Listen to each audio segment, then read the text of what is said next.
Have you ever had a stuffy nose so bad that it feels like you're trying to breathe through a pillow? That's where nasal phenylephrine comes in. This decongestant, available as a spray or drops, can help you breathe more freely, surprisingly quickly.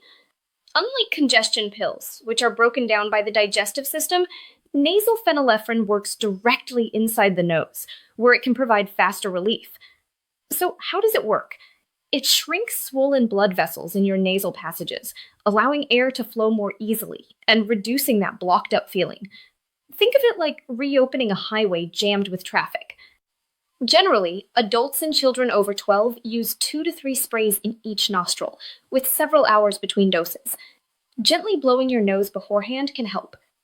Now for the big warning: don't use it for more than 3 days in a row.